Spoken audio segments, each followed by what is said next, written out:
Good afternoon, folks. That is a Tibetan prayer bell, and it means please be quiet. Thank you.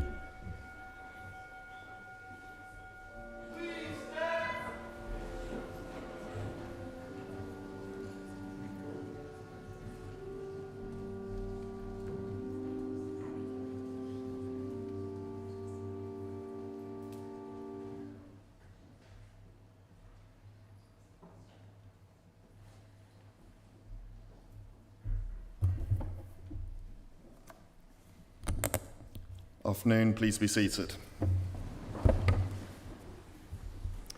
So welcome to your first gathering in chapel, and there's a sort of subtle distinction between our Saturday chapels and then when we meet on a Wednesday afternoon for a gathering in chapel, which is more sort of some key messaging from me as the head, and also an opportunity for student initiative and presentation. So if any student has something burning they want to share, they're welcome to speak to the Rev or to me about contributing to the gatherings in chapel on Wednesday.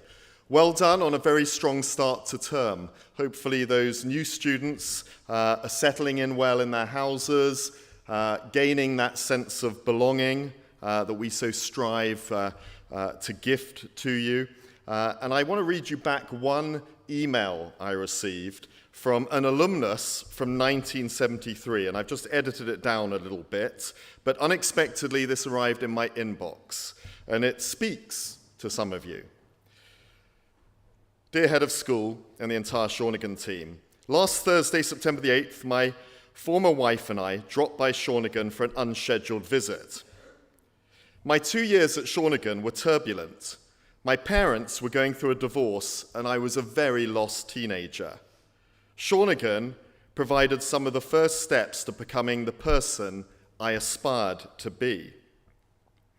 On Thursday, last Thursday, I put on the name tag I had kept from the previous evening's golf tournament to give us cover as we walked around uninvited. Sharon and I marveled at the new structures and vast improvements, but that is not why I'm moved to write to you today. Students were moving to and fro from their sporting activities as we wandered about. What struck us both is how they greeted us as we passed. Smiles and direct eye contact, confident, not cocky, assured, without false bravado, welcoming, smiling, happy. Sharon and I couldn't stop noticing it. It didn't just happen once, it was constant. We both agreed this was Shawnigan, the spirit. And it's what I want to talk a little bit about at the opening of this gathering. Whoever those students were who walked past those strangers on campus and greeted them, thank you. It's the Shawnigan way. It's the power of connection, the power of eye contact, the reason I stand on the steps as all of you, students and staff, come in to connect with each and every one of you. Greetings are so important. Whether you're a grade 12 walking past a grade 8, you might just make their day if you say hi. Student to student, don't ignore people as you walk past them. Student to staff, there's an element of respect for your elders, but actually it's more than that. It's the power of partnership at Shawnigan, that students who are insightful at Shawnigan understand we're in it together. We're here professionally to support you to achieve your dreams. We choose this job to work with people like you. The power of the partnership defines Shawnigan. But it's not just saying hello to the head of school, it's saying hello to every single member of staff, and I don't just mean the education staff in here, it's the laundry staff, it's the housekeepers, the gardeners, every single one of them is here in support of you. There's a certain greeting in Southern Africa. Some of you know that my mum's South African, and I'm going to get Mr. Backhouse, wherever he is, right there to stand up and give it with a full sort of Cape Townian, given that he grew up just outside Cape Town and studied at Stellenbosch University, to give us a South African Zulu greeting. And again. Thank you. Round of applause for Mr. Backhouse.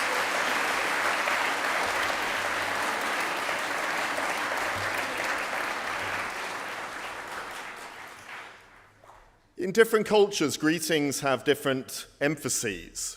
Well, in Southern Africa, that means I see you, I value you, I respect you, you are important to me.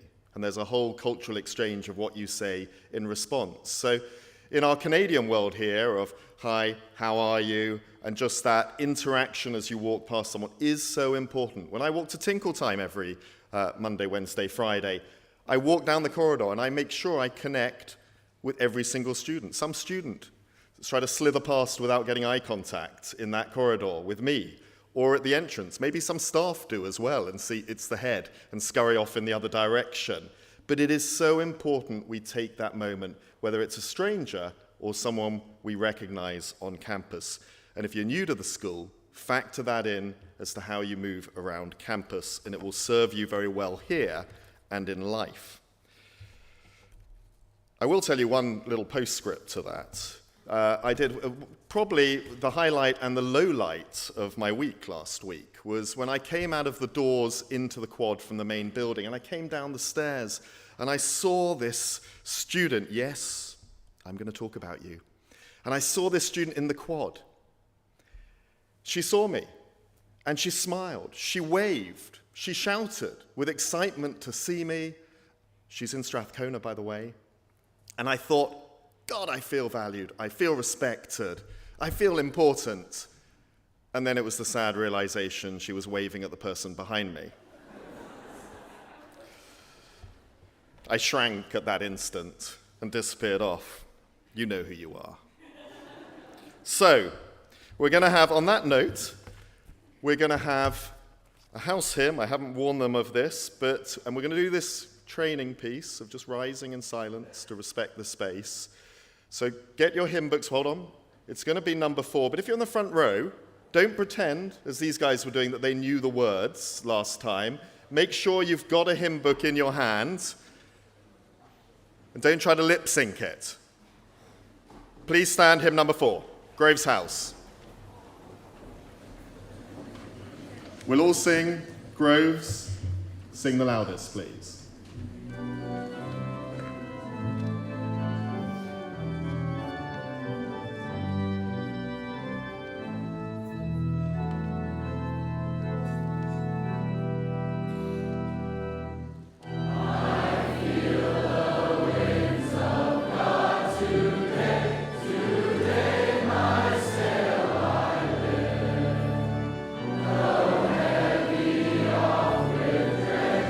Strength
Right, I earlier mentioned Student Initiative, and I thought they did a very good job in lunch a couple of days ago by talking about this initiative. But I'm going to invite Desi, Audrey, and Sora up here, because what I've asked them to do is really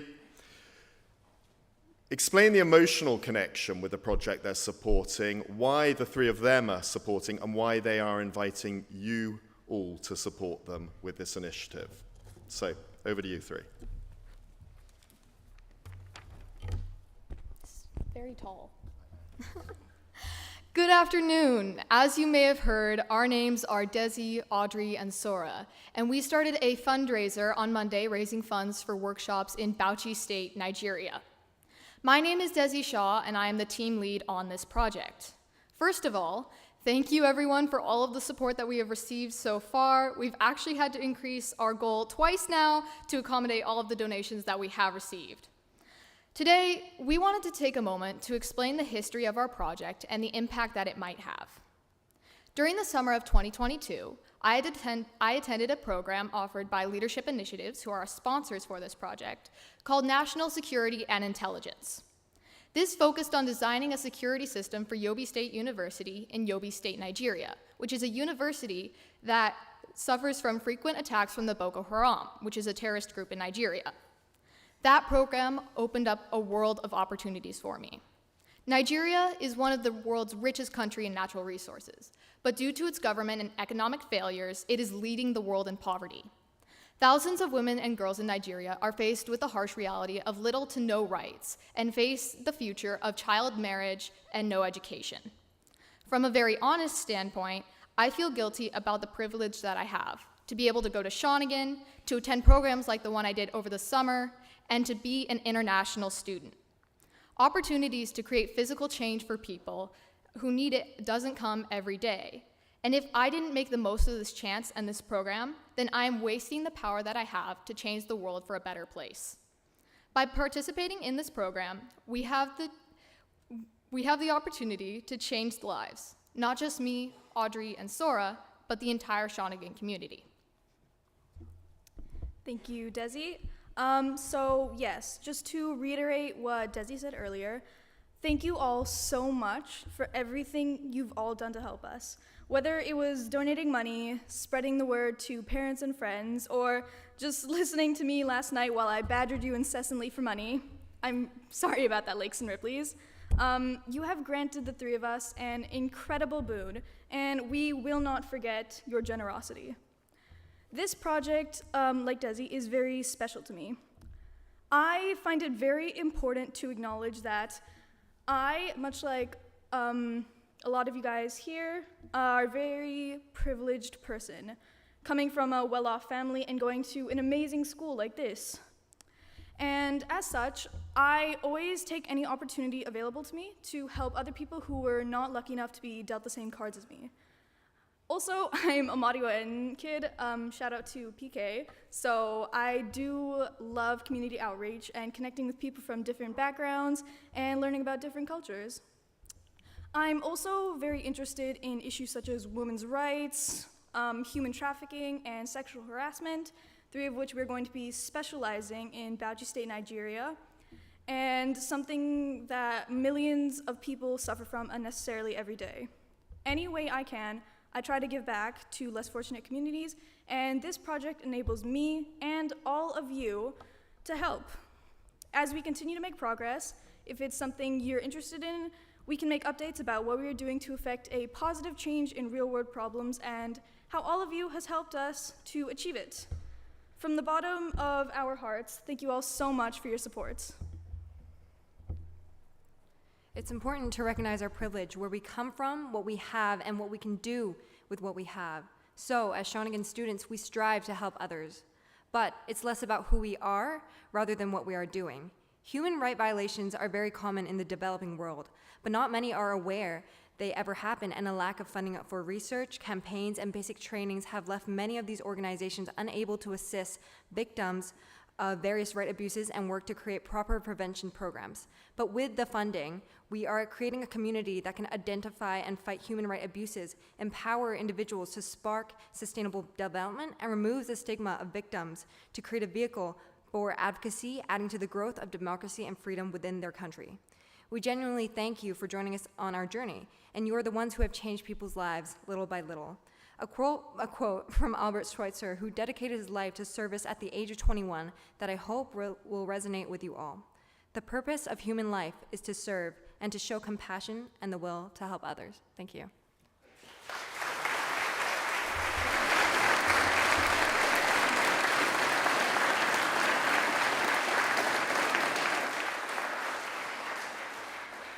Just our concluding thoughts. If you still wish to donate, the link was sent out in an email 2 days ago, or 3 days ago at this point, from Mr. Clinton Baker, and it is still available until Friday, September 16th at 9 p.m. And we will be here at the end of chapel at all 4 doors, collecting any spare cash or change that you would like to give us.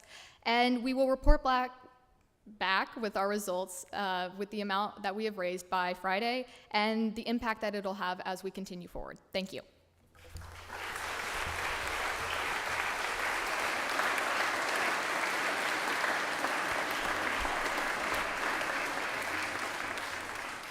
Well done, you three. Beautifully presented. And it takes great courage to stand up here. Very impressed. Over to you, Rev. Oh, hold on. We're going to do the Lakes House hymn. Give Rev just 2 minutes. It's number 6, Lakes House. Please stand. Okay, let's go down again. Partly my fault for bungling the order. Okay? Whichever house is looking a little bit noisy over there, just stand in silence, respect our space.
Thank you all. Please be seated for just another moment.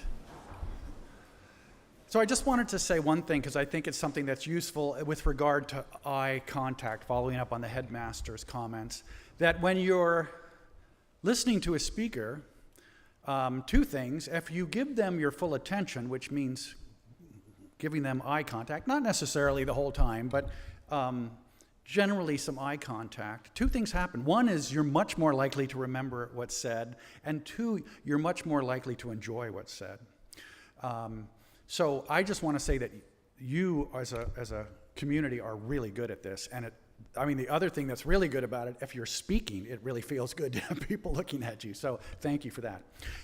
Very kind of quickly, we're just at the end of our first week of the year. And I think it's a good time to maybe set some intention for ourselves for the year. It's really important. Intention's a little bit different than a goal. It's not, I'm going to, do A, B, and C. But it's more about, an intention is more about the way that we want to be during the year. And when we set the intention for ourselves, it really does help us. It gives us some kind of, a context, a guide for life. So I'm going to ask you to take well, let me just say first of all, what you might say, what's an intention? An intention might be things like, I'm going to take good care of myself this year. I was at Levine last night, and one of the bears there said, talking about how he appreciates people that think out of the box. So an intention could be, I'm going to think out of the box this year. I was just talking to one of my colleagues, Mrs. Milne, who was just talking about a book that she just got about letting go. And so she's thinking about setting that intention this year, of just letting go of things that, that aren't that important to hold on to. Does that make sense? Intention. So take a big breath and just think for a moment about what would be a really good intention for you for this year.